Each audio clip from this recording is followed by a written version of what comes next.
Donald Trump was so bothered by the fact that Saturday Night Live made fun of him, SNL made fun of him, that he was willing to use the Department of Justice to effectively shut down and censor SNL, that the US president was so triggered by jokes on TV that he was willing to break down free speech to get rid of them. This is part of a new report from the Daily Beast, which shows that while Trump was complaining about unfair coverage from SNL on Twitter, behind the scenes it was even worse. He was going to lawyers in his office, but also at the DOJ, and basically asking them, hey, could the Federal Communications Commission, could the Elections Commission, could any of these bodies get involved to stop SNL from making fun of me so much? It's really bothering me, and it's unfair, and it's basically like political advertising and blah, blah, blah, blah, blah.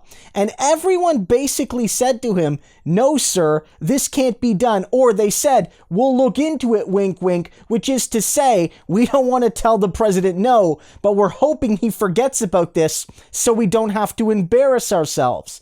This is hilarious to me because it shows a couple things. One, that this was getting to Donald Trump. He wasn't just complaining on Twitter, even behind the scenes to his own staff from the White House. Literally, the most powerful man in the world was getting triggered by jokes on television, by jokes on SNL. I don't even find SNL that funny. I don't think it's the funniest show for me personally, but it shows that they were obviously effective at getting under Trump's skin. That this man who's so ego-driven can't handle what every other American president and every other major politician and world leader has had to deal with, their own citizens making fun of them and people finding it funny, at least a lot of people finding it funny. But more than it being hilarious, this is actually pretty concerning. It's funny that Donald Trump tried to do this because we know he can't do it. It's funny how he doesn't understand how satire and free speech and all those things work. But let's be clear that this man was showing dictatorial, autocratic tendencies.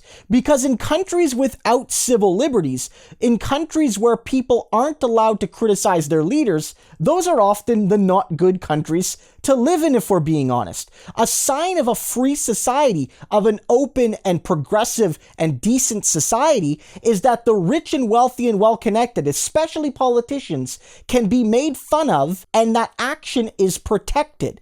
And that while you might not like every joke about Donald Trump, he shouldn't be able to retaliate against comedians and commentators mocking him because he is so powerful, and that comedy is a crucial part of free speech. And so when Donald Trump behind the scenes to his lawyers is basically saying, can we shut down comedy against me? Can we shut down jokes against me? It's not just him being a triggered little baby. It's also him spitting on fundamental human rights in the Constitution and rights respected beyond the United States. And so remember this, because this man was not only a whiny little baby, but was willing to take his insecurities and destroy human rights in the process.